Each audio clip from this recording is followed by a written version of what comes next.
ఆ ఉన్నతమైనటువంటి కృపను బట్టి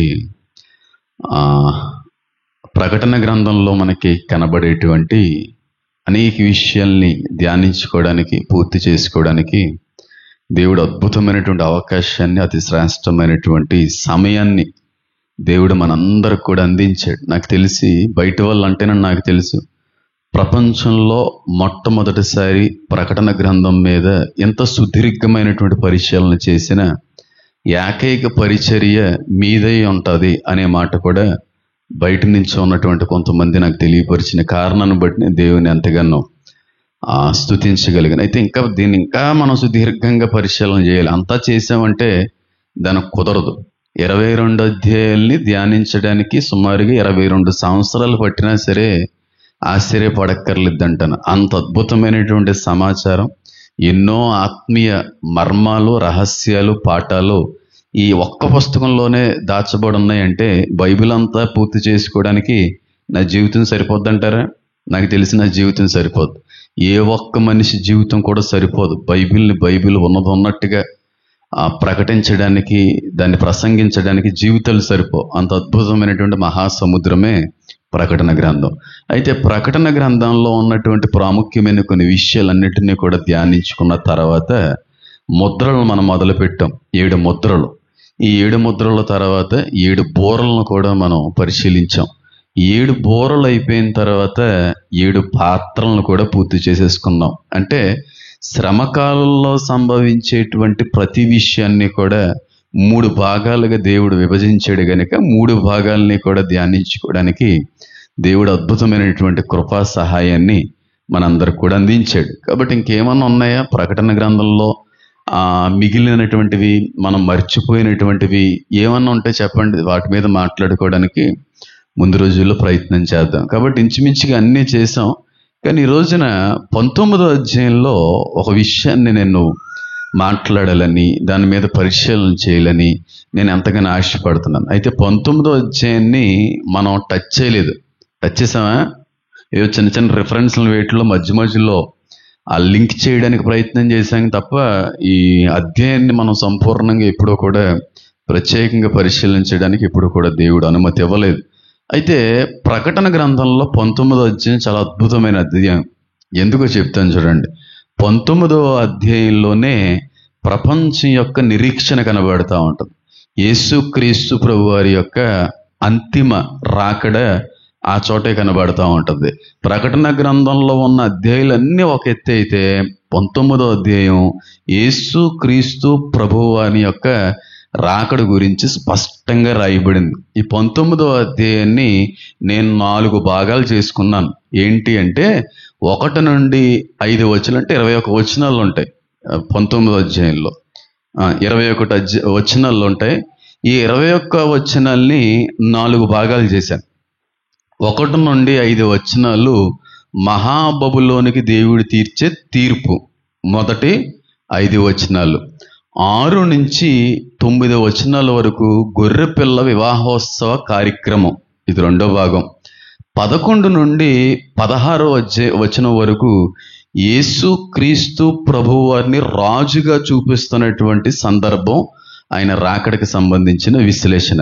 17వ వచనం నుంచి 21వ వచనం వరకు సాతాను యొక్క అంతం, క్రీస్తు యొక్క విజయం అనేటువంటిది నాకు అర్థమైంది. కాబట్టి 19వ అధ్యాయం 4 భాగాలు. కాబట్టి ఇదంతా ఒకేసారి చదివేసి ఒకేసారి దాన్ని అర్థం చేసుకుందాం అనుకుంటే జీవితం సరిపోదు. భాగాలుగానే కొన్ని సందర్భాల్లో చదవడం అనేటువంటిది అవసరం. కాబట్టి అందుకే అక్కడ పారాగ్రాఫ్స్ కూడా పెడతా ఉంటారు గ్రంథకర్తలు. అక్కడ వరకు ఒక సందర్భం, అక్కడి నుంచి వేరే సందర్భం అని మనం కలిపేసి చదివేస్తూ ఉంటాం, కలిపిమిచ్చిర్లాగా. కాబట్టి మనకే అర్థం కాదు, చెప్పినా వినేవాళ్ళు కూడా అర్థం కాకపోవచ్చు. కాబట్టి ప్రకటన గ్రంథం 19వ అధ్యాయం 4 భాగాలు. 1 నుండి 5 ఒక భాగం, 6 నుండి 9 ఒక భాగం, 11 నుండి 16 ఒక భాగం, 15 నుండి 21 ఒక భాగం. మరి 10వ వచనం మర్చిపోయే దాని గురించి ఎప్పుడన్నా మాట్లాడడానికి నేను ప్రయత్నం అయితే చేస్తాను. కాబట్టి ప్రకటన గ్రంథం 19వ అధ్యాయము 11వ వచనం నుంచి ఉన్నటువంటి సందర్భాన్ని ఈ రోజున మీతో నేను మాట్లాడడానికి, పంచుకోవడానికి ప్రయత్నం అయితే చేస్తాను.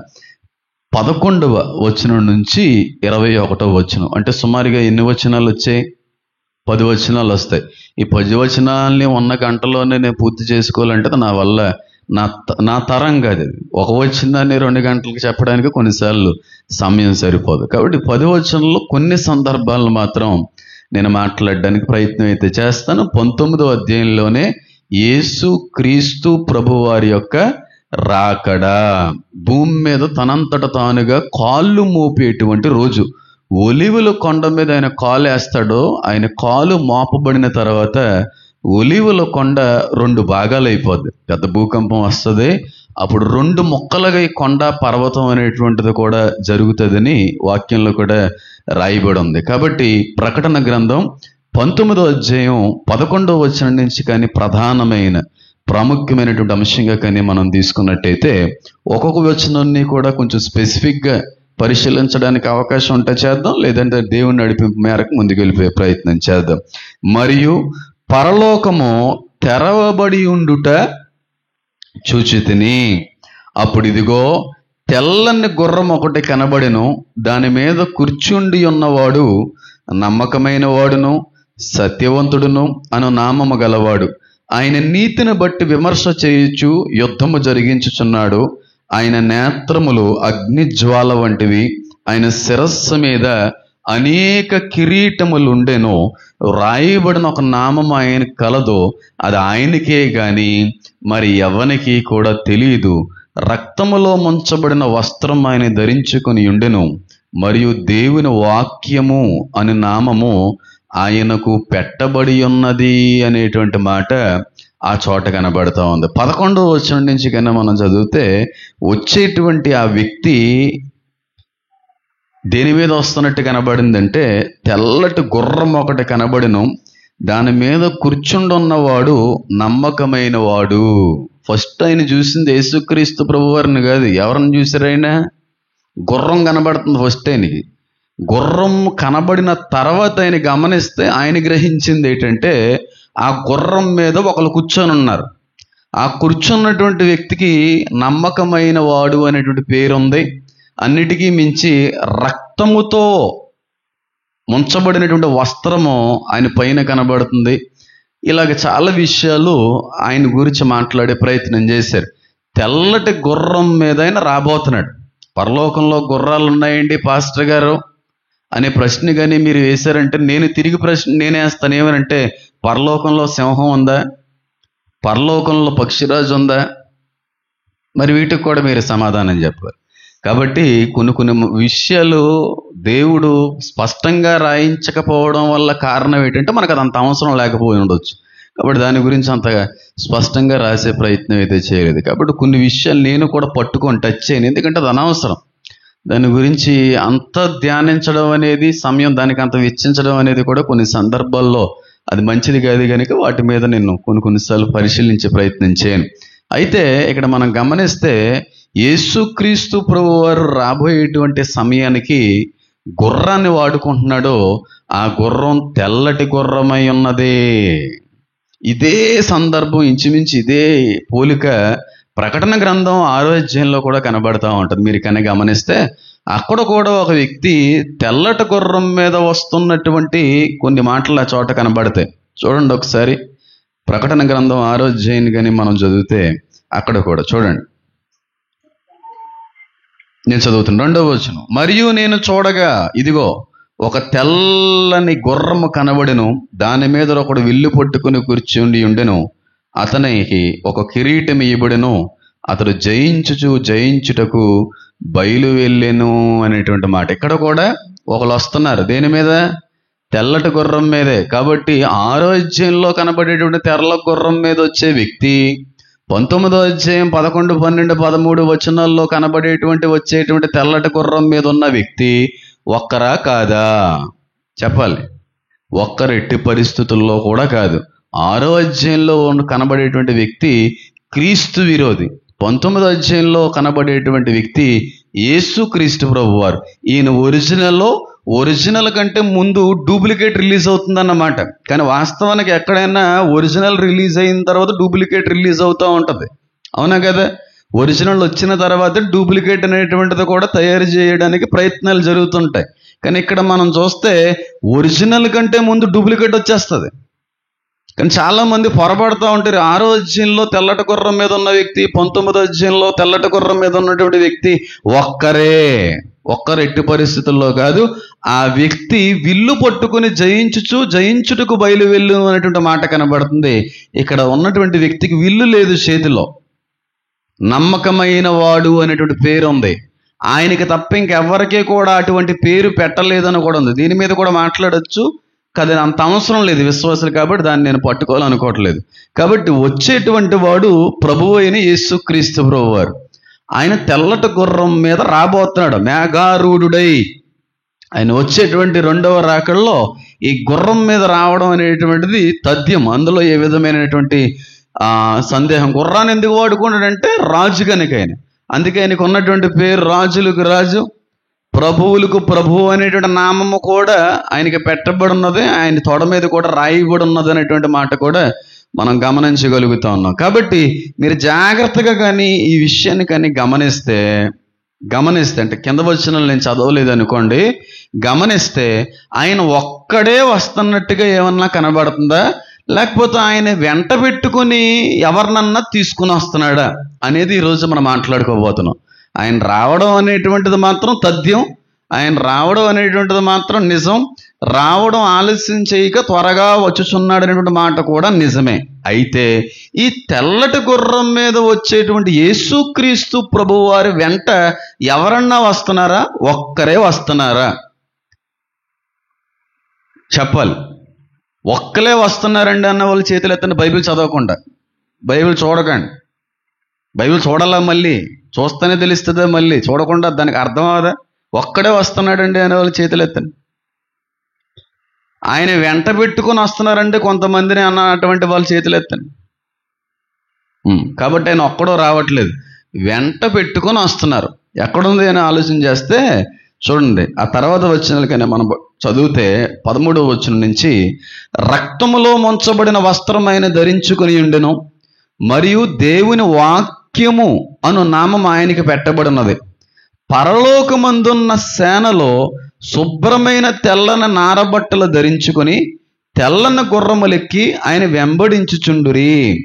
జనములను కొట్టుటకై ఆయన నోట నుండి వాడిగల ఖడ్గము బయలువెడలుచున్నది. ఆయన ఇనపదండముతో వారిని ఏలును. ఆయనే సర్వాధికారియగు దేవుని తీక్షణమైన ఉగ్రతను మద్యపు తొట్టి త్రొక్కును.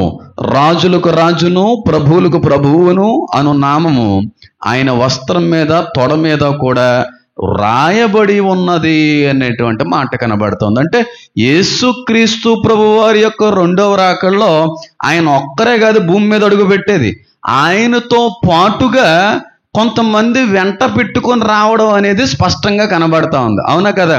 పరలోకపు సేనలు అనే మాట కనబడింది అక్కడ. హెవెన్లీ ఆర్మీస్ అని ఉంటుంది ఇంగ్లీష్లో. నేను చదువుతున్నాను చూడండి. పరలోకమందున్న సేనలో శుభ్రమైన తెల్లని నారబట్టలు ధరించుకుని తెల్లని గుర్రములెక్కి ఆయన వెంబడించుచుండిరి. ఎవరిని వెంబడిస్తున్నారంటే చెప్పాలి. కొంచెం టైం తీసుకుంటాను, ఎందుకంటే తర్వాత చెప్పేది మీకు అర్థం కావాలి అంటే దీని మీద కొంత టైం అనేటువంటిది మనం వెచ్చించడం మంచిది. ఆయన రావడం నిజం, ఆయన వెంట వచ్చేటువంటి వాళ్ళు కూడా కొంతమంది ఉన్నారా లేదా? ఉన్నారు. ఎలా ఉన్నారు వాళ్ళు? తెల్లటి వస్త్రములు ధరించుకుని వాళ్ళు కూడా దేని మీద వస్తున్నారు చెప్పాలి. అంటే యేసుక్రీస్తు ప్రభువారు మాత్రమే కాదు అక్కడ గుర్రం మీద వచ్చేది, ఆయన వెంట వచ్చేటువంటి వాళ్ళు కూడా గుర్రాలు ఎక్కారు.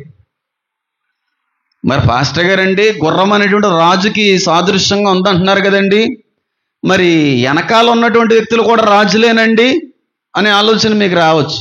అయితే దీని గురించి నేను మాట్లాడే దానికంటే కూడా ముందుగా దీనిలోనే బోల్డ్ ప్రశ్నలు, చాలా జవాబులు వచ్చేస్తాయి. చిన్న ప్రశ్న, మీ యొక్క ఆత్మీయతకు చిన్న పరీక్ష అనుకోండి అంతే.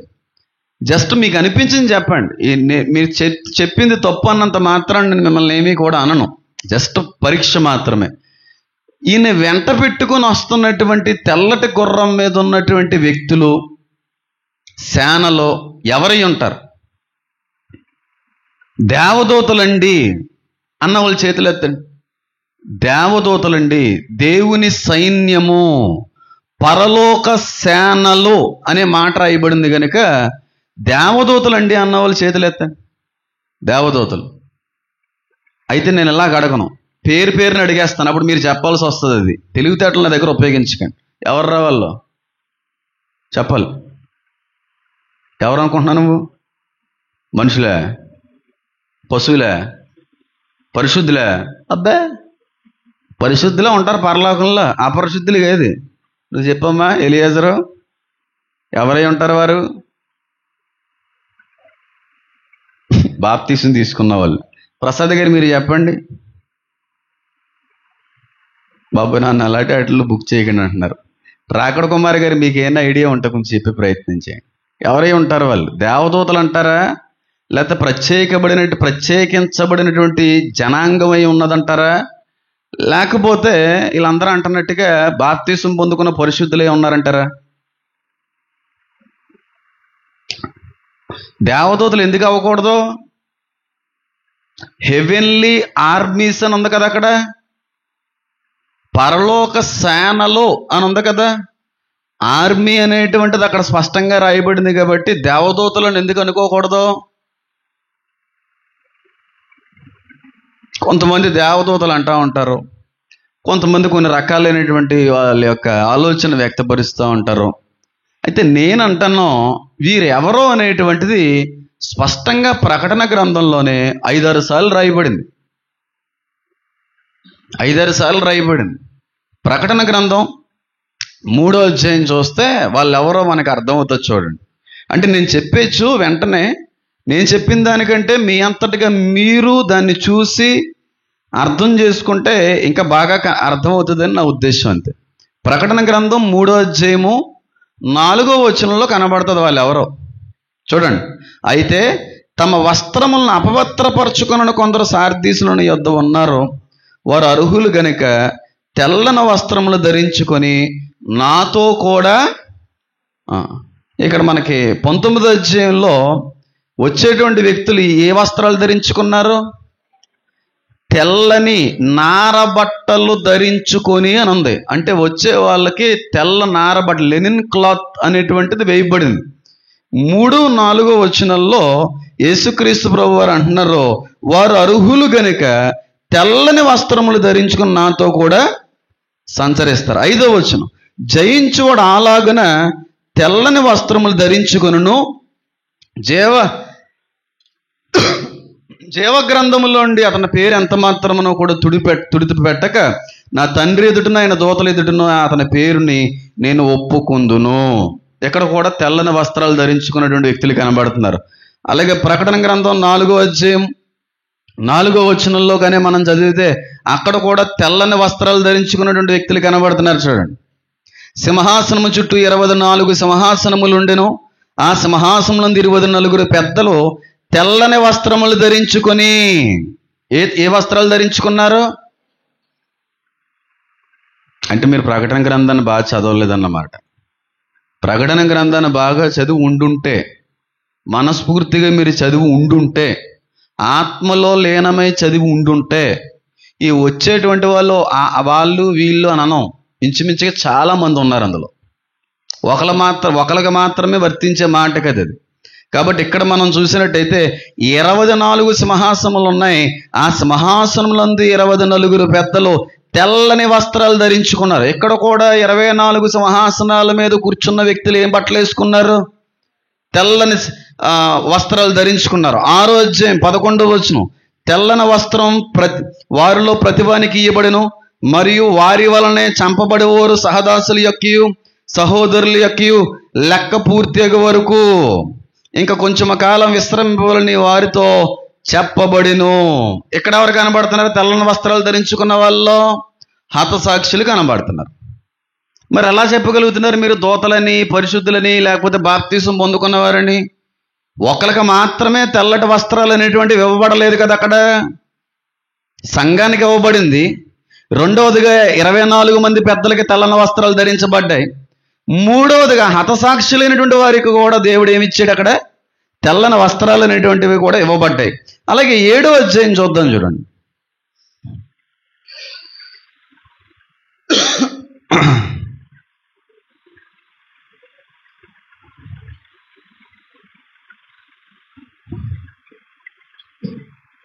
తొమ్మిదో వచనం. అటు తర్వాత నేను చూడగా ఇదిగో ప్రతి జనములో నుండి, ప్రతి వంశంలో నుండి, ప్రజల్లో నుండి, ఆయా భాషల మాట్లాడే వారిలో నుండి వచ్చి ఎవడనో లెక్కింపజాలని ఒక గొప్ప సమూహము కనబడును. వారు కూడా తెల్లని వస్త్రం ధరించుకున్నవారే, ఖర్జూరపు మట్టల చేత పట్టుకుని సింహాసనం ఎదుటను గొర్రెపిల్ల ఎదుటను నిలవబడి సింహాసనాసీనుడైన మన దేవునికిని గొర్రెపిల్లకును మా రక్షణకే స్తోత్రమని మహాశబ్దంతో ఎలుగెత్తి చెప్పిరి. ఎక్కడున్న వ్యక్తులు కూడా ఏ బట్టలు వేసుకున్నారండి? ఎవరి వీళ్ళు చాలా క్లియర్గా ప్రతి వంశములో నుండి, ప్రతి జనములో నుండి, ప్రతి ప్రజల్లో నుండి, ప్రతి ఆయా భాషలో మాట్లాడు వారిలో నుండి వచ్చిన వ్యక్తులు, అన్యులు, వీళ్ళు కూడా ఏమవ్వబడ్డాయి? ఇప్పుడు చెప్పండి, తెల్లని వస్త్రం ఒకరికి మాత్రమే అనుగ్రహించబడేది, ఒకరికి మాత్రమే ఇచ్చేదని చెప్పి చెప్పలేం. కాబట్టి యేసుక్రీస్తు ప్రభువు వారు వెంట పెట్టుకొని వచ్చేటువంటి వ్యక్తుల్లో జాగ్రత్తగా గమనిస్తే, ఇందాక సార్థి సంఘంతో మాట్లాడుతున్న మాటని గమనిస్తే, సంఘం ఉంది అంటే ఇందాక వీళ్ళు చెప్పినట్టుగా ఎవరైతే రక్షణ పొందుకొని పరిశుద్ధుల యొక్క గుంపులో చేర్చబడి మరణించి దేవుని రాజ్యానికి వెళ్ళారో వాళ్ళు ఉన్నారు. సంఘంతో మాట్లాడుతున్నాడు ఇక్కడ, అవునా కదా? ప్రకటన గ్రంథం 3వ అధ్యాయంలో ఏంటది చెప్పండి. అది సార్దిస్ అనేటువంటి క్రైస్తవ సంఘంతో మాట్లాడుతున్నాడు యేసయ్య అక్కడ. మీరు కూడా నాతో తెల్లని వస్త్రములు ధరించుకుని నాతో సంచరించెదరు, నా తండ్రి ఎదుట మీ పేర్లు నేను ఒప్పుకుంటాను అనేటువంటి మాట చూడండి. 4వ వచనం 3:4. అయితే తమ వస్త్రములు అపవిత్రపరచుకున్న కొందరు సార్దీసులోని యొద్ద ఉన్నారు, వారు అర్హులు గనుక తెల్లని వస్త్రములు ధరించుకుని నాతో కూడా సంచరిస్తారు. ఎవరితో మాట్లాడుతున్నాడు దేవుడు అక్కడ? ఎవరికి ఇస్తానన్నాడు తెల్లటి వస్త్రాలని? చెప్పాలి. సంఘానికి కూడా తెల్లటి వస్త్రాలు అనుగ్రహించబడినట్టుగా కనబడుతుంది ఇక్కడ, అవునా కదా? చెప్పండి. సంఘస్థులకి తెల్లటి వస్త్రాలు అనుగ్రహించబడ్డాయి. అంటే మా అమ్మమ్మ గారు, పారాసామీలు గారు, మన పూర్వీకులు, వీరందరూ కూడా సంఘమే. బతుకున్నంతకాలమే వాళ్ళు సేవకులుని, యాజకులుని, ఇంకేమన్నానే.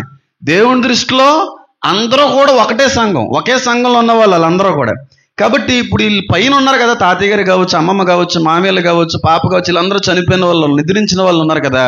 వీళ్ళందరూ అక్కడ ఏ బట్టలు వేసుకుంటారంటే భూమి మీద ఉన్నట్టుగా పట్టు చీరలు, లేదంటే సఫారీలు, లేదంటే ఇలాంటి సూటు బూటు అలాంటివి ఉండవు. అందరికీ ఒకే రకమైనటువంటి వస్త్రధారణ, తెల్లటి వస్త్రాలు, అక్కడ రంగులు గింగులే ఉండవు ఇంకా.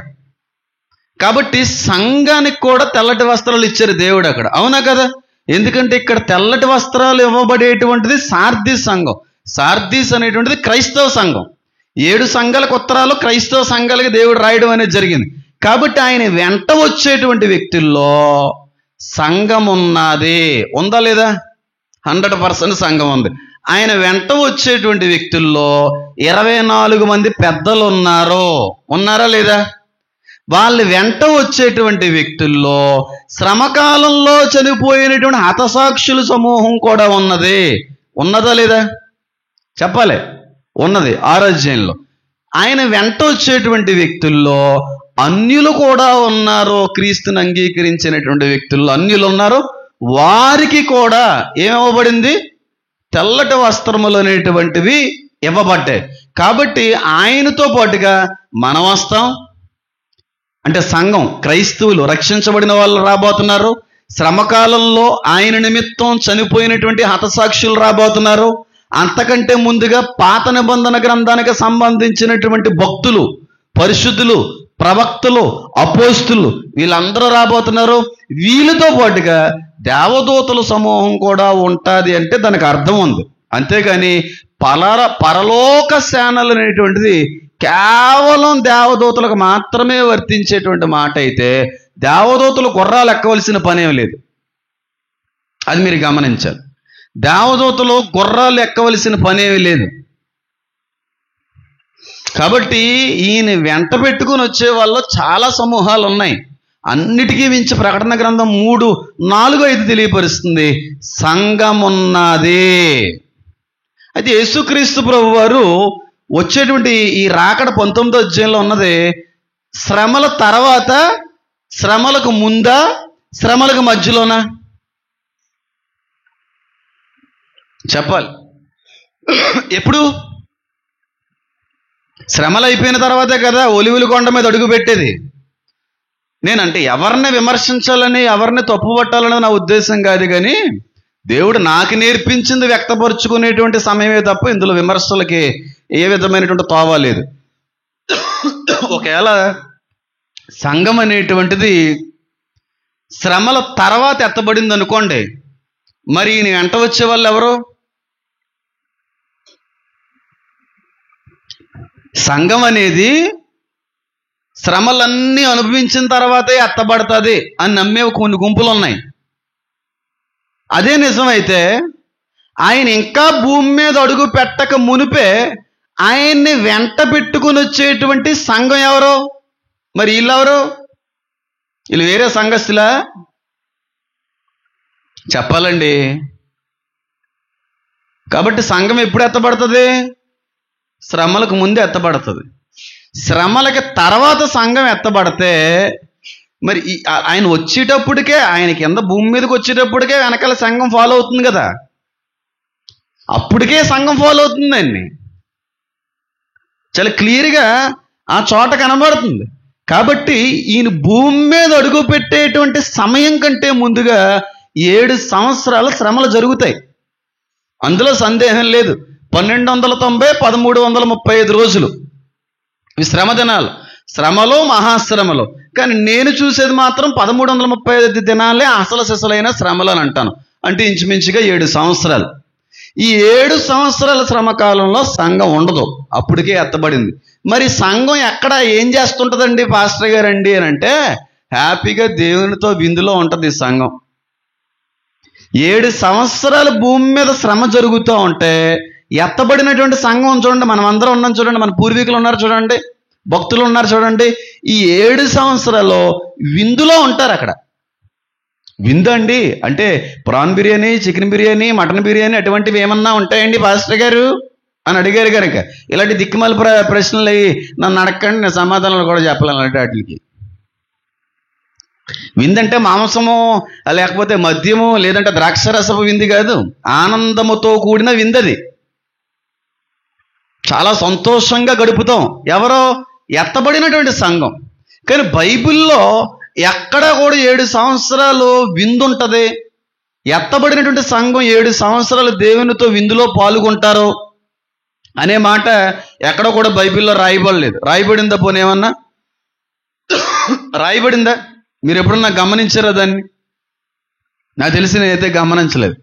7 సంవత్సరాలు పరలోకంలో విందు ఉంటుందని, శ్రమల్లో ఉండకుండా ఎత్తబడిన సంఘం 7 సంవత్సరాల్లో ఉండబోతుందని ఎక్కడన్నా బైబిల్ గ్రంథంలో ఏ వచనమైనా కనబడుతుందా? ఉంటే చెప్పండి. 2 నిమిషాలు టైం ఇస్తాను. ఉందంటారా? ఉందంటారా? ఉందండి పాస్టర్ గారు అంటే చేతులు ఎత్త. పోనీ మీరు చెప్పొద్దు, ఉన్నది అని నమ్మితే చేయొద్దండి. ఉందండి 7 సంవత్సరాలు? ఉందంటారండి? ఎవరు మాట్లాడట్లేదు. మరి కానీ 7 సంవత్సరాలు విందు ఉంటుందని చెప్పి చాలా బోధల్లో మనం వినే ఉంటాం. చాలా క్రైస్తవ సంస్థల నుంచి కూడా ఇలాంటి ప్రసంగాలు బోల్డ్ వచ్చే ఉండుంటాయి. అంటే స్పెసిఫిక్గా ఎక్కడ కూడా 7 సంవత్సరాల విందు అక్కడ జరుగుతుంది అనేటువంటి మాట లేదు. కానీ కొన్ని లేఖనాలను బట్టి ఉండొచ్చు అనేటువంటి కొన్ని నమ్మకాలు ఉన్నాయి. ఆ లేఖనాలు ఎక్కడ కనబడతాయంటే పాత నిబంధన గ్రంథం నిర్గమాకాండంలో కనబడుతుంది. అదేంటండి దానికి దీనికి సంబంధం ఏంటంటే పాస్టర్ గారిని మీరు మళ్ళీ నన్ను అడగొచ్చేమో. చాలా సంబంధం ఉంది, కానీ 1 కాదు 2 కూడా. ఒకసారి మీరు నిర్గమాకాండం 2వ అధ్యాయం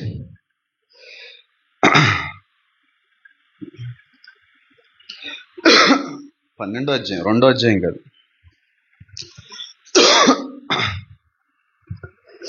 నిర్గమాకాండం 12వ అధ్యాయం. ఐగుప్తు మీదకి దేవుడు తెగుల్ని పంపించాడు. ఎందుకు పంపించాడు? చాలా అందంగా చెప్పి చూశాడు. ఎంత అందంగా చెప్పి చూసినా సరే ఇంకా మాట వినకపోతే మూర్ఖతరంగా మారిపోతే, సరే అయితే నేను ఎలా తీసుకెళ్లాలో నేను అలా తీసుకెళ్తానులే అని చెప్పి గట్టిగా బూస్ట్ ఇచ్చాడు. బూస్ట్ ఇచ్చినా వాళ్ళకి మార్పు రాలేదు. ఎవరికి రాలేదు మార్పు? ఐగుప్తీలకు అన్నారు కనుక ఐగుప్తీలకు కాదు, ఐగుప్తు సామ్రాజ్యం మీద ఉన్న రాజుకి రాలేదు మార్పు. వాళ్ళు ఏం చేయగలరు? ఐగుప్తీలు ఫరోకు రాలేదు. రకరకాలైనటువంటి తెగుళ్ళు పంపించాడు. రకరకాలైనటువంటి తెగుళ్ళు పంపించినప్పుడు కూడా వాళ్ళు ఏ విధమైనటువంటి ఏ కొసన్న మార్పు జరగలేదు. సరిగ్గా ఇంకా పిల్లలు లేపేసేటప్పుడు అమ్మో బాబు అని చెప్పి చేతులు ఎత్తేసారు. మీ దారిని మీరు వెళ్ళండి అన్నారు. మళ్ళీ వెళ్ళే సమయంలోకి వెళ్ళి మళ్ళీ ఈడు గుండెకే మళ్ళీ మామూలు అయిపోయింది. మధ్యకు వచ్చేటప్పటికి అనవసరంగా వదిలేసాం, మనకు సేవ ఎవరు చేస్తారని అనిపించి మళ్ళీ పరిగెట్టాడు. పరిగెట్టిన తర్వాత ఎక్కడ ఆయన భూస్థాపితం చేసేసారు, ఆయన జలస్థాపనం చేస్తాడు. ఆయన ఎక్కడ? సముద్రంలో ఆయన శవాన్ని పూర్తి చేశాడు దేవుడు. అయితే ప్రకటన గ్రంథం 17 అధ్యాయంలో తీయక్కల్లో దావసం లేదు, జలముల నుండి వస్తుంది ఆత్మ అనేటువంటి మాట కనబడుతుంది. అంటే దాని గురించి మాట్లాడే టైంలో మాట్లాడదు. అయితే ఇశ్రాయేలుకు ఒక మాట చెప్తాడు, భయంకరమైనటువంటి తెగుళ్ళు ఐగుప్తు మీదకి నేను రప్పించబోతున్నాను, అప్పుడు మీరు ఏం చేయాలంటే పస్కాను ఆచరించాలి. మేకపిల్లని కానీ గొర్రె పిల్లని కానీ తీసుకోవాలరా నాయన, తీసుకొని రొట్టె చేసుకోవాలి మీరు. అది ఏ విధంగా కూడా పులియకూడదు. 7 రోజులు మీరు దాన్ని భుజించాలి అన్నాడా లేదా? ఎక్సోడస్ నిర్గమకాండం 12 అధ్యాయం 15వ వచనం. 12 నుంచి చదువుదామా? 12వ వచనం నుంచి చదువుతాం. ఆ రాత్రి నేను ఐగుప్తు దేశమందు సంచరించి ఐగుప్తు దేశమందుల మనుషుల్లో కానీ జంతువుల్లో కానీ తొలి సంతతియు హతము చేసి ఐగుప్తు దేవతలందరికీ తీర్పు తీర్చేదను. ఎవరికి తీర్చాడండి ఈయన తీర్పు? ఫరో గారికి కాదండి. ఎవరికి? సెక్మేత్, హప్పి, ఓసిరిస్, రా, ఈ దేవతలన్నిటికీ తిక్క తీర్చేశాడు. మొన్న కూడా చెప్పాను నేను, మీ దేవతలు ఎక్కడున్నారా అని చెప్పి రుజువుపరిచేటువంటి కార్యక్రమం అది. వాళ్ళందరినీ సిగ్గు తీశాడు. సిలువ యాగానికి ముందు సిగ్గు తీశాడు. సిలువ బలియాగం అయిపోయిన తర్వాత కూడా కోరలు విరగ్గొట్టి బయటికి లాగేశాడు. అందరినీ 2 సార్లు గట్టిగా ఇచ్చేసాడు ఈయన. అయినా వాళ్ళకి మార్పు అనేటువంటిది రాలేదనుకోండి, ఆ దేవతలందరికీ తీర్పు తీరుస్తాడు. దేవతలందరికీ తీర్పు తీర్చదును, నేను యెహోవాను, మీరున్న ఇండ్ల మీద రక్తం మీకు గుర్తుగా ఉండును, నేను ఆ రక్తమును చూచి మిమ్మల్ని నశింపచేయక దాటిపోయేదను, నేను ఐగుప్తు దేశమును పాడు చేయుచుండగా మిమ్మల్ని సంహరించుటకు తెగులు మీ మీదకి రాదు. కాబట్టి ఈ దినము మీకు జ్ఞాపకార్థమైన దినమగును, మీరు యెహోవాకు పండుగగా దాన్ని ఆచరింపవలను, తరతరములకు నిత్యమైన కట్టడగా దాన్ని ఆచరించాలి. ఎన్ని తరాలంట? తరతరాలు అంటే ఎన్ని సంవత్సరాలు?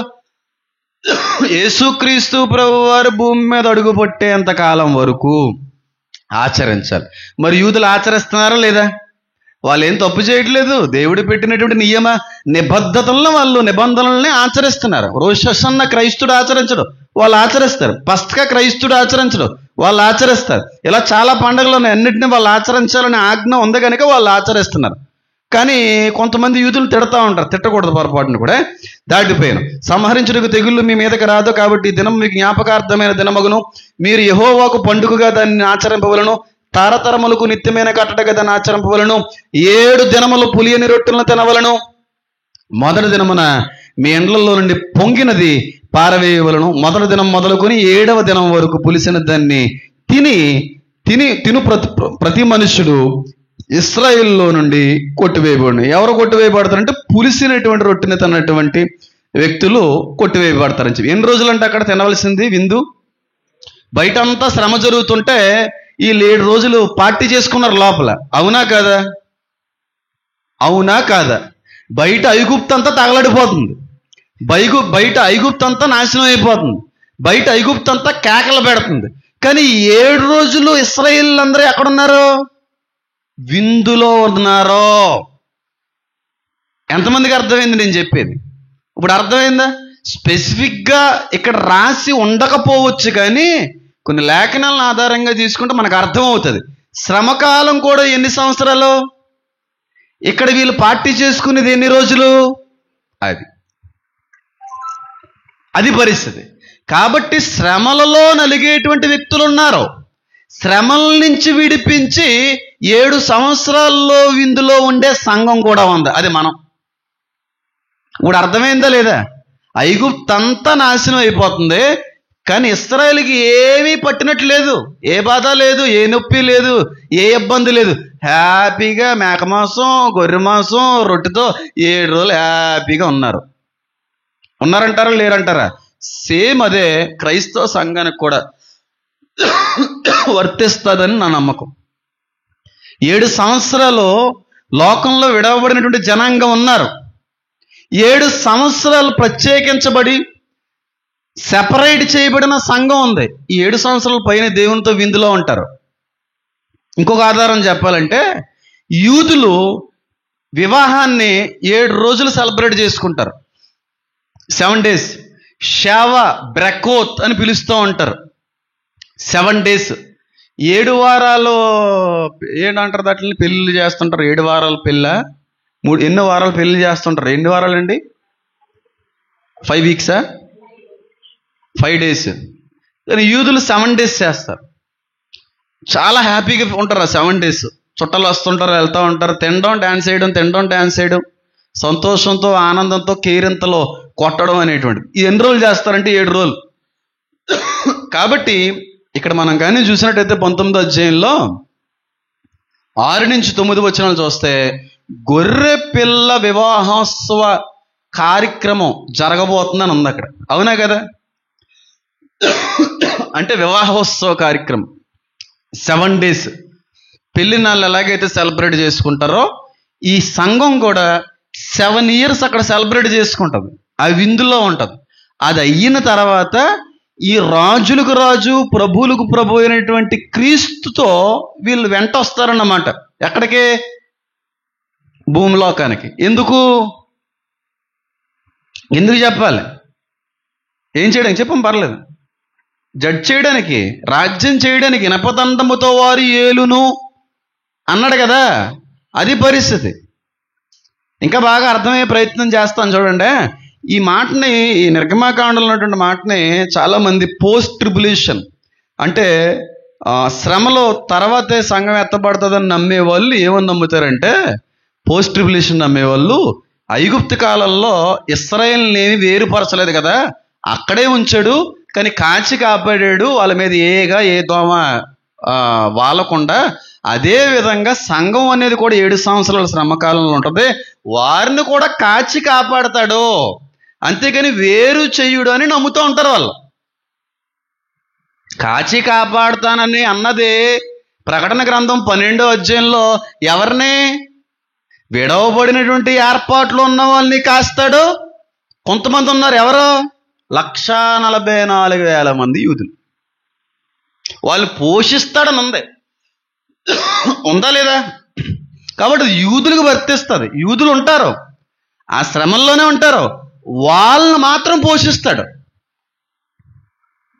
అంతేకాని సంఘం కూడా ఉండిపోతుందంటే అది ఏ విధంగా కూడా అది కరెక్ట్ కాదు. అది యూదులు ఉంటారో, ఆ యూదుల్ని ఐగుప్తు కాలంలో ఎలాగైతే పోషించాడో అన్ని రోజులు కూడా యూదుల్ని ప్రత్యేకపరిచి పోషించుకుంటాడు. అడవికి వెళ్ళిపోయింది, పారిపోయింది అని ఉంటుంది కదా, 2 పక్షిరాజు వంటి రెక్కల దానికి ఇయ్యబడినటువంటి మాట ఉంది కదా, యూదులకు. అది ఇంటికి వెళ్ళిన తర్వాత చదువుకుంటే మీకు అర్థం అవుతుంది.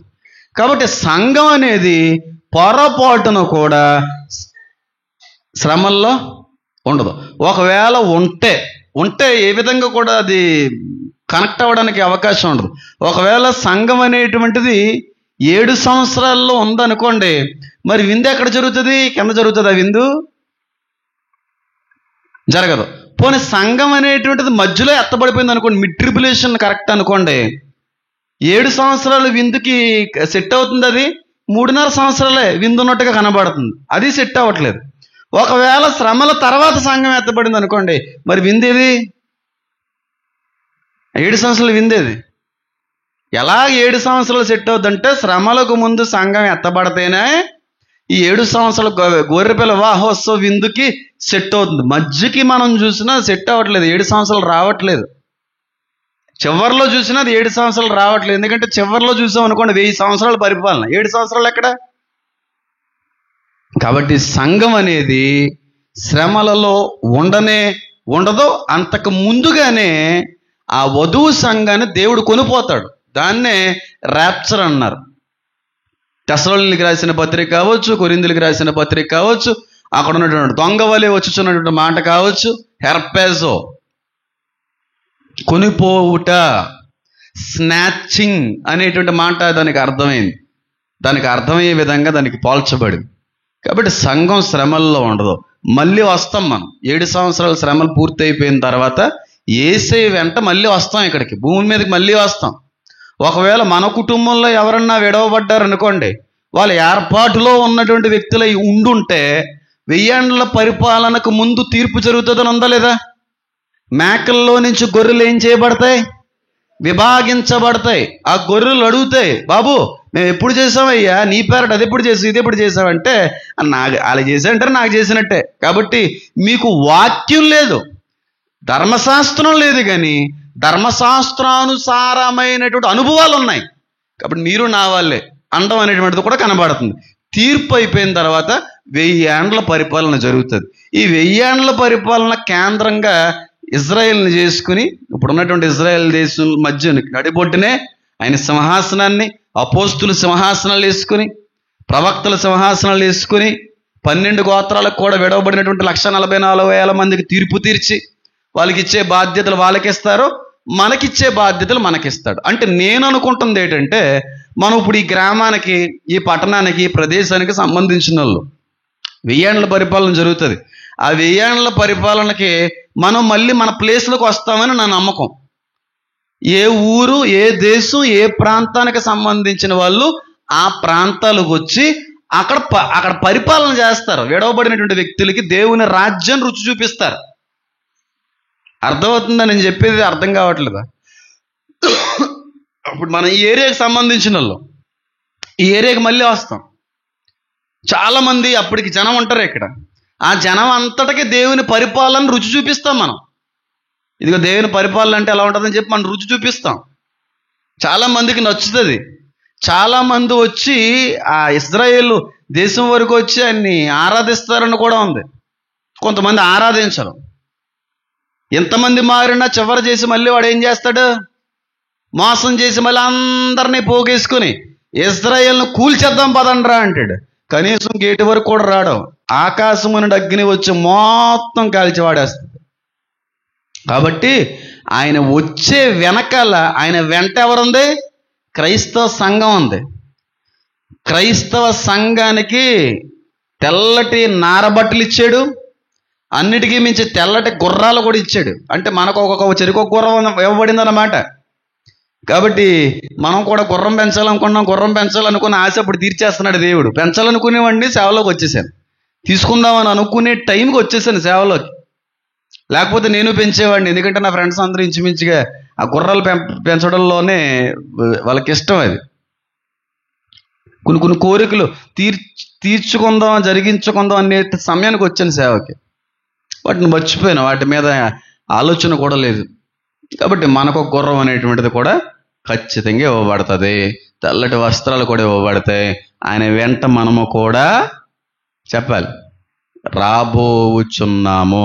అలాగే ఇంకొక చిన్న విషయం టచ్ చేసి నేను ముందుకు వెళ్ళిపోయే ప్రయత్నం చేస్తాను. చూడండి, ప్రకటన గ్రంథం అదే 19వ అధ్యాయంలో ఇక్కడ కొన్ని పక్షుల్ని దేవదూతలు పిలుస్తున్నాయి. రండిరా బాబు, రాజుల యొక్కయు, సహస్రాధిపతుల యొక్కయు, బలిష్ఠుల యొక్కయు, గుర్రముల యొక్క మాంసమును తినుదురు రండి అని దేవదూత బిగ్గరగా కేకలు వేసినట్టుగా కూడా అక్కడ కనబడుతుంది. అంటే ఇంచుమించుగా మనం 15వ వచనం వరకు చదివేశాం. 16వ వచనం నేను చదువుతున్నాను. అంటే 21వ వచనం వరకు కూడా లైట్గా కంప్లీట్ చేసే ప్రయత్నం చేస్తాను. చూడండి, 17వ వచనం. మరి ఒక దూత సూర్యబింబములో నిలిచి ఉండుట చూచితిని. అతడు గొప్ప శబ్దముతో ఆర్భటించి, రండి, రాజుల మాంసమును, సహస్రాధిపతుల మాంసమును, బలిష్ఠుల మాంసమును, గుర్రముల మాంసమును, వాటి మీద కూర్చుండి వారి మాంసమును, స్వతంత్రులదేమి, దాసులదేమి, కొద్దివారిదేమి, గొప్పవారిదేమి, అందరి యొక్క మాంసమును తినుటకే దేవుని గొప్ప విందుకు కూడి రండిని ఆకాశ మధ్యమందు ఎగురుచున్న సమస్త పక్షులను చెప్పాలి పిలిచాను. ఎవరు పిలుస్తున్నారండి? దేవదూతల కేకలు పెడుతున్నారు. యేసుక్రీస్తు ప్రభు వారు ఇంకా పూర్తిగా ఆయన పరిపాలన కానీ ఇదేమి మొదలవ్వలేదు. ఆయన వచ్చే ముందు, భూమి మీద అడుగు పెట్టే ముందు కేక వినబడుతుంది ఆకాశ మధ్యమున. దేవదూతలు అరుస్తున్న ఏమనంటే, ఆకాశ మధ్యలో ఎగురుతున్న పక్షులన్నిటిని పిలుస్తున్నాడు దేవదూత. దేనికి? రండ్రా బాబు, వచ్చి రాజుల యొక్కయు, సహస్రాధిపతుల యొక్కయు, బలిష్ఠుల యొక్కయు, గుర్రముల మీద కూర్చున్న వారి యొక్కయు, గుర్రముల యొక్క మాంసమును కూడా తిన్నుదురు రండిని దేవదూత ఇన్వైట్ చేస్తున్నాడు. ఎవరిని? పక్షుల్ని. మనం ఇన్వైట్ చేస్తాం కదా పెళ్ళిళ్ళకి, పేరెంటాలకి, ఫంక్షన్లకి, రండి మా ఇంట్లో భోజనాలు ఉన్నాయండి, కాబట్టి మీరు అందరు రావాలండి, ఎలాగనైతే మనం ఇన్వైట్ చేస్తామో అదే విధంగా దేవదూత ఇన్వైట్ చేస్తున్నాడు, రండి మాంసం తినడానికి అని చెప్పి. ఎవరి మాంసం ఇంతకది చెప్పాలి? మనుషుల యొక్క మాంసము. ఇంతకీ వచ్చేటువంటి వాళ్ళెవరో బంధువులు కాదు, చెప్పాలి, పక్షులు. పక్షులు పిలుస్తున్నాడు దేవదూత. అంటే ఎన్ని శవాలు లెగుస్తాయో చూసుకోండి ఆ రోజు యుద్ధానికి. ఎందుకంటే యాంటీ క్రైస్టు ద్వారాగా మభ్యపరచబడి ముద్ర వేయించుకున్నటువంటి వ్యక్తులు, రాజులు, వాడిని వెంబడించేటువంటి సైన్యము, సమూహము, వీళ్ళందరూ వస్తారు. వీళ్ళందరూ వచ్చిన తర్వాత యేసయ్య యుద్ధం చేస్తాడు. ఎన్ని గంటలు యుద్ధం చేస్తాడో చెప్పమంటారా? 1/2 సెకండ్ కూడా ఎక్కువే అంటాను నేను. వీళ్ళందరినీ హతమార్చడానికి యేసయ్యకి 1/2 సెకండ్ కూడా ఎక్కువే. 1/2 రోజు కాదు, 1/2 పూట కాదు, 1/2 గంట కాదు, 1/2 సెకండ్ కూడా ఎక్కువే. అంతమందితో దేవుడు యుద్ధం గంట చేశాడు అనుకోండి, దేవుడికి అంత శక్తి లేదని అర్థం. ఆయన శక్తితో మనిషి పోల్చుకుని కొంచెం సమానం అయితేనే గంట యుద్ధం జరుగుతుంది. ఆయన శక్తికి ఏ విధంగా కూడా పోల్చబడ్డానికి వీలు లేనప్పుడు 1/2 సెకండ్లో యుద్ధం అయిపోద్ది. ప్రపంచంలో అతి తక్కువ సమయానికి అయిపోయినటువంటి ఏకైక యుద్ధం అర్మగిద్దోని అనే యుద్ధం. జస్ట్ ఆయన వస్తాడు, నోటి మాట ఆజ్ఞ జారీ చేస్తాడంతే. నాశనం అయిపోదురు గాక అంటాడంతే. ఎంత టైం పట్టింది అది రావడానికి బయటికి? నాకు నశించుదురు గాక ఎంత టైం పట్టింది? సెకండ్ పట్టిందా? 1/2 సెకండ్ పడుతుంది.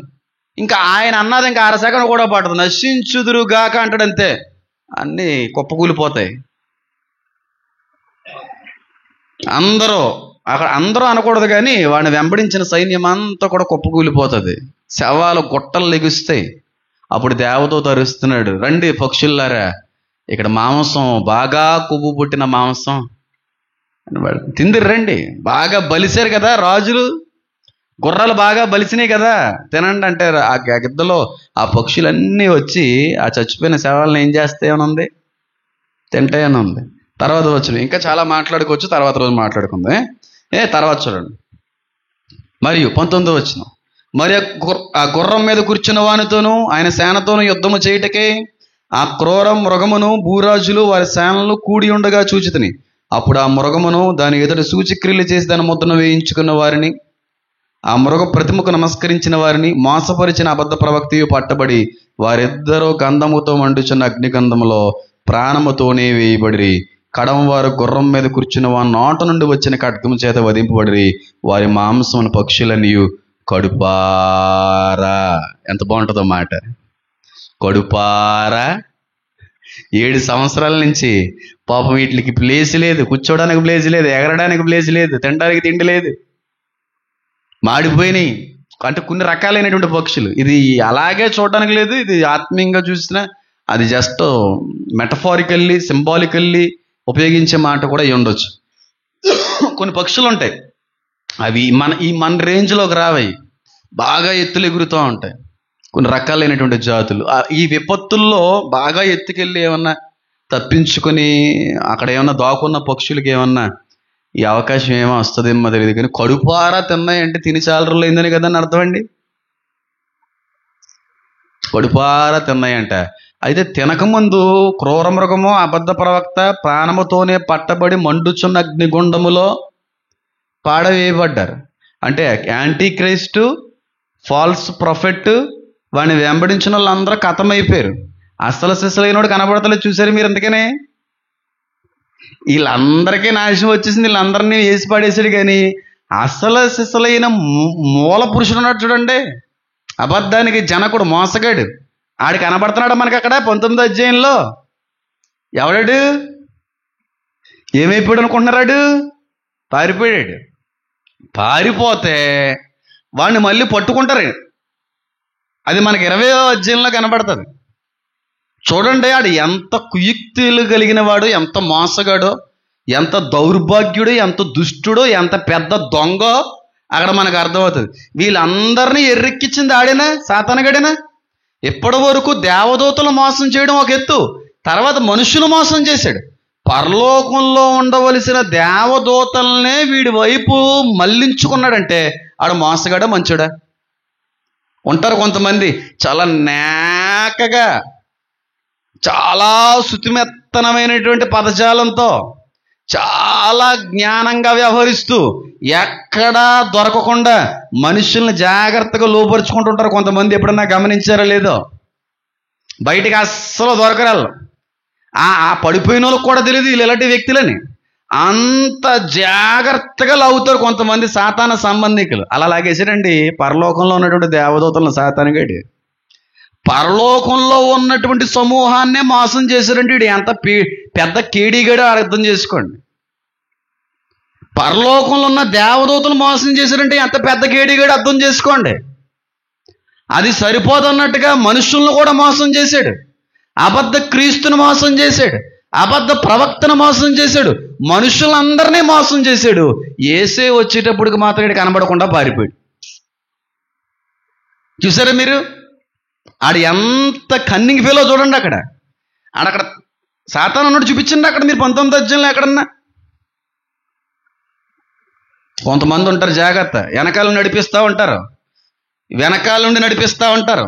మనమేమనుకుంటాం, వెనకాల ఉన్నారు కదా, వాళ్ళు చూసుకుంటారు, వాళ్ళు చెప్పారు కదా, వాళ్ళు నిలబడ్డారు కదా, వాళ్ళు మనకి ఉన్నారు కదా అనుకుంటాం. టైం వచ్చిన తర్వాత తుర్రని పారిపోతారు. వాళ్ళు పట్టుకొని కానీ ముందుకెళ్ళావు అనుకో, అయిపోయినట్టే నీ సీను. కొంతమంది అందరూ ఎలా ఉంటారని కాదు, కానీ వెనకాల నుంచే కీ ఇస్తూ ఉంటారు. వెనకాల నుంచి వెళ్ళి పర్లేదను, అడుగు అడుగు అడుగు. వీళ్ళు అడగరు, ముందోళ్ళది వాడుకొని అడిగిస్తూ ఉంటారు, ముందోళ్ళు వాడుకొని చేయించవలసినవి చేయిస్తూ ఉంటారు. వెనకాల ఉండి నడిపించేవాడు బయటికి కనబడ్డావు. అవతలోడికి శత్రువు ఎవడైపోతాడంటే అడిగినోడే, అడిగించినోడు బయటపడ్డావు. మీరు గమనించారు ఎప్పుడన్నా అలాంటి? నేను పాస్టర్ గారు చూస్తున్నారంటే వంక అడిగించినోడు బయటపడ్డావు, అడిగినోడు బ్యాడ్ అయిపోతారు. ఎప్పుడన్నా చూసుకోండి మీరు. కానీ అడిగించినోడు ఒకడు ఉంటాడు వెనకాల, సూత్రధార ఒకడు ఉంటాడు వెనకాల, మూల పురుషుడు ఒకడు ఉంటాడు వెనకాల, వెనకాల ఉండి గేమ్ ఆడిచ్చినోడు ఒకడు ఉంటాడు వెనకాల. కానీ గేమ్ ఆడిచ్చినోడు దొరకడు, గేమ్ ఆడినోడు దొరికేస్తాడు. బ్యాడ్ అయిపోయేది గేమ్ ఆడినోడే. వీళ్ళందరూ బ్యాడ్ అయిపోయి చచ్చిపోయారు. వేయవలసిన వాళ్ళేమో అగ్నికొండంలో వేసేసాడు. ఆడించిన సూత్రధారు ఉన్నాడు చూడండి, వాడి కనబడటం మానేసాడండి. జంపు జలాని అయిపోయాడు. జాగ్రత్త, అలాంటి సాతాన సంబంధికులు ఉంటారమ్మా మన వెనకాల. మనం అనుకుంటాం మన తరపునే మాట్లాడుతున్నారో, మన వెనకాలే నిలబడ్డారో, మన వాళ్ళేను మనం అనుకుంటా ఉంటాం. వాళ్ళు కీ ఇస్తుంటే ఎవరో కూడా ఆడకండి, దెబ్బ అయిపోతారు. సమయం వచ్చినప్పుడు నేనెప్పుడు అన్నాను, నేనెప్పుడు చెప్పాను, నేనెప్పుడు అంటారు. అంతే, నీ ముఖం ఏమైపోద్ది? ఆవదం ముఖం అయిపోద్ది. అలాంటి దెబ్బలన్నీ తినేసి తినేసి తినేసి తినేసి ఉన్నాను. సాతాన సంబంధికుల మధ్యన కూడా ఇలాంటి అనుభవాలు చాలా నేర్చేసుకున్నాను నేను. చాలా డేంజరస్ ఫెలోస్ ఉంటారు, మనుషుల్లో ఉంటారు. జాగ్రత్త అమ్మా. ఎవరో అన్నారు కదా, ఎవరో అన్నారు కదా అని ముందుకు వెళ్తే టైం వచ్చినప్పుడు మాయమైపోతారు వాళ్ళు. ఏ కాదంటారండి ప్రసాద్ గారు? తీసుకో ₹1,00,000 కాదు 2 లక్షలు తీసుకుని ఉన్నాం కదా కట్టడానికి. నేను లేవనుకున్నాం అనుకుంటాడా? మా ఎవరు ఉన్నాడు కాబట్టి కట్టేస్తాను కాబట్టి తీసేసుకుంటే, నా దగ్గర లేవురా ఈరోజు అంటే అయిపోయింది. మనం ఇలాంటి బోల్డ్ మంది ఎదురవుతూ ఉంటారు. పాప వీళ్ళందరూ మోసపరచబడినటువంటి జాబితా. మోసం చేసినోడు మాత్రం ఆ సిచ్యువేషన్లో, ఆ ప్లేస్లో లేడు, మాయమైపోయాడు. చూడండి, కావలిస్తే పారిపోయాడు అక్కడి నుంచి. వీళ్ళందరినీ అప్పచెప్పాడు, అప్పచెప్పినోడు పారిపోయాడు. పారిపోతే దేవుడు ఏమన్నా వదిలేస్తాడా? పరిగెట్టించి పరిగెట్టించి పరిగెట్టించి మళ్ళీ అన్ని ఏం చేశారు? పట్టుకున్నారు. మీకు ఎక్కడ కనబడుతుందో చూడండి. 20వ అధ్యాయం 1-2 వచనాలు. మరియు పెద్ద సంఖ్యల చేత పట్టుకుని అగాధం యొక్క తాళపు చెవిగల ఒక దేవదూత పరలోకం నుండి దిగి వచ్చి చూచుతుని, అతడు ఆది సర్పమును అనగా అపవాదియు సాతానును అన్న ఘట సర్పమును పట్టుకొని, ఏం చేసి? పట్టుకొని. ఎప్పుడు పట్టుకుంటాం? దొరకనప్పుడు పట్టుకుంటాం. దగ్గరకు ఉంటే ఎవడన్నా పట్టుకుంటాడా? జస్ట్ బంధిస్తే సరిపోద్ది. కానీ అక్కడ ఏమని రాయబడింది తెలుసా? పట్టుకొని. అంటే వాడు పారిపోయాడు అన్నమాట. అక్కడి నుంచి పారిపోతాను పట్టుకొని 1000 సంవత్సరాలు మళ్ళీ వాడిని ఏం చేశారు? వీడిని వెంటనే దేవుడు తీర్పుకి అప్పచెప్పలేదు, వెంటనే నాశనం తీసుకొని రాలేదు. 1000 ఏండ్లు బంధించాడు. ఒరే బాబు, 1000 సంవత్సరాలు నువ్వు ఎలా ఉండాలిరా, నువ్వు ఆ లోపల ఉంటేనే కానీ మా పరిపాలన ఇక్కడ జరగదని పారిపోయినటువంటి ఆ ఘట సర్పాన్ని, ఆది సర్పాన్ని, అపవాదిని, సాతానుని పట్టుకొని 1000 ఏండ్లు వాడిని ఏం చేసినట్టుంది? అక్కడ బంధించినట్టుంది. ఇంతకీ ఈడే ఎప్పుడే ఫస్ట్ ఏం అవ్వాలి? నాశనం అవ్వాలి. వాస్తవానికి వీడు ఫస్ట్ పట్టుబడాలి. ఫస్ట్ ఈడిని బతుకుండగా నరకంలో వేసేయాలి. ఫస్ట్ ఈడికి ఉండాలి తీర్పు. కానీ ఎవరు బలైపోయారు వల్ల? ఎవరు బలైపోయారండి? అలాంటి సాతాను సంబంధికులు ఉంటారు, జాగ్రత్త. నేను ఒకటే చెప్తాను, అప్పుడు తర్వాత రోజుల్లో యుగ సమాప్తి వరకు దేవుడు ఆయేషిస్తూ చెప్పే మాట ఒకటే, ఎవరిని నమ్మకండి, ఎవరిని నమ్మకండి. మరలా చెప్పుచున్నాను, ఎవరిని నమ్మకండి, మనుషులను అస్సలా నమ్మకండి. బైబిల్ చెప్తుంది అందుకే, మనుషులను నమ్ముకొనుట కంటే అన్నాడా? మనుషులను నమ్మన్నాడా అక్కడ? నేను మళ్ళీ చెప్తున్నాను, బైబిల్ పట్టుకొని చెప్తున్నాను ఈ మాట. ఎవరినన్నా నమ్మండి, కానీ అవసరమైతే మీ ఇంట్లో పెంచుకున్న కుక్కనన్నా నమ్మండి, పామునైనా నమ్మండి, జరినైనా నమ్మండి, లేకపోతే ఏ పశువునన్నా నమ్మండి, కానీ మనిషిని మాత్రం నమ్మకండి. సమయం చూసి కోటేస్తాడు మనిషి. ఎప్పుడు సమయం కోసం ఎదురు చూస్తూ ఉంటాడు. అందరు మనుషులు ఒకలా ఉండకపోవచ్చు, కానీ అందరిలో చాలా మంది వెన్నుపోటుదారులే. వీళ్ళందరూ సాతాను సంబంధికులే. వీడిని నమ్ముకున్నందుకు వీడు ముందు నిలబడ్డాడు. పదండ్రా, దేవుడు వస్తాయని నేను లేననుకున్నారా? నేను పారిపోతాను అనుకున్నారా? నేను ఎదిరించాలని అనుకుంటున్నారా? నేను గొడవ పడలేనని అనుకుంటున్నారా? పరలోకంలో ఆయన సముఖం, ఆయన ముఖం ఎదుటే లాక్కొచ్చేసాను కదరా. నా పవర్ ఏంటో మీకు తెలియదా ఏంటి? నా శక్తి ఏంటో మీకు తెలియదా ఏంటి? నేనుండగా భయపడతారేమిట్రా కుర్ర కుంకల్లారా అని ఉంటాడు. ఇవన్నీ వెనకాల వచ్చేసినాయి. పదండి మా బాస్ ఉన్నాడు అని ఆయన వచ్చేటప్పుడు తుర్రని పారిపోయాడు.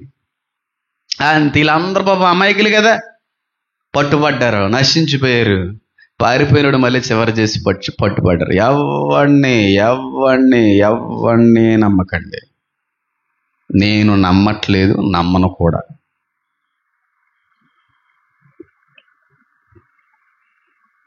ఎవరిని నమ్మకండి అమ్మ. టైం వచ్చినప్పుడు తెలుస్తాయి ఎవరు ఎలాంటి వాళ్ళనే. తెలుసా? టైం నేర్పిస్తుంది ఎవడ స్వరూపం ఎలాంటిది అనేది. బయట పెట్టింది టైమే. ఇంతమందిని బయట పెట్టింది టైం నా జీవితంలో. టైం చూపిస్తుంది ఎవడెలాంటాడో. అప్పటి వరకు అందరం మంచోళ్ళే. అయ్యి బాబోయ్ ఆ పిల్ల అండి చాలా మంచి పిల్ల అండి బాబా పిల్ల. అబ్బా టైం వచ్చిన తర్వాత ఆ పిల్లే ఎంత పెద్ద కోబ్బర్ అవుతుంది నీకు తెలుస్తుంది. కుర్రోడు అలాంటి అబ్బాయి అసలు కాదండి, ఆ కుర్రోడు అలాంటి పావురు అండి బాబు. అబ్బాయి అంత సీనేమి లేదు, పావురమే గెద్దయిపోతావు ఒక రోజున, అప్పుడు తెలుస్తుంది నీకు. ఆవిడండి ఆవిడ అలాంటి ఆవిడ. అబ్బాయి ఆవిడ అలాంటి ఆవిడ కాదండి, ఆవిడ అలాంటి ఆవిడ ఏంటండి సాతానుగడే యాదవండి. ఆవిడ చాలా మంచి దేవత అండి బాబు. టైం వస్తుంది కదా, గంట బేరండ పక్షి అయిపోద్ది ఆవిడ. ఇలాంటి పక్షులన్నీ చూశాను నేను, క్రూర మృగాలన్నీ చూసి అమ్మ బాబాయ్ లడ్డలు కూడా ఉంటారా అని తెలుసుకుని జాగ్రత్త పడి చాలా చాలా చాలా చాలా యుక్తముగా బ్రతకడం అనేటువంటిది మొదలుపెట్టి ప్రయత్నం చేశాను అంతే.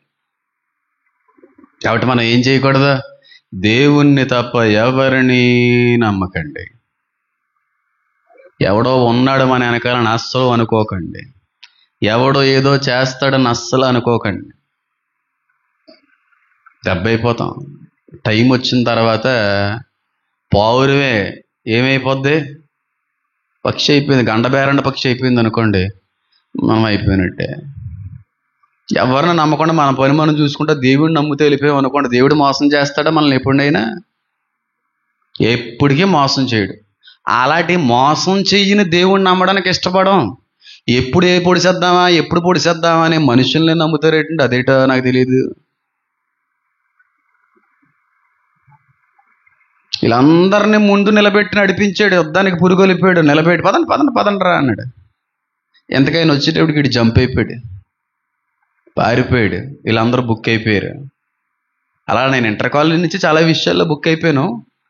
తర్వాత ఇంకా బాగా మంచి మంచి పాఠాలు నేర్పాడు. అర్థమవుతుందా నేను చెప్పేది? కాబట్టి ఏం చేయకూడదు మనం?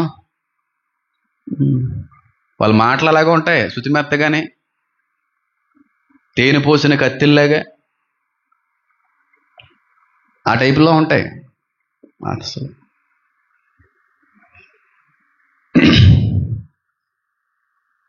దొరకరు వాళ్ళు. కళ్ళు మూసుకుందాం ఏంటి, ప్రార్థన చేసుకుందాం. ఇంకా కళ్ళు మూగిపోతే అవుతుంది మీకు? ఇంకా చెప్పండి బాబు, నెమ్మదిగా ఉంటే. వాళ్ళ పేర్లు కూడా బయట టీజీలో ఉన్నారు. నేనేమి అట్టక్కర్లేదండి, టైం ఏ నేర్పుతుంది మీకు అందరి గురించి, అందరికీ. కళ్ళు మూసుకోండి.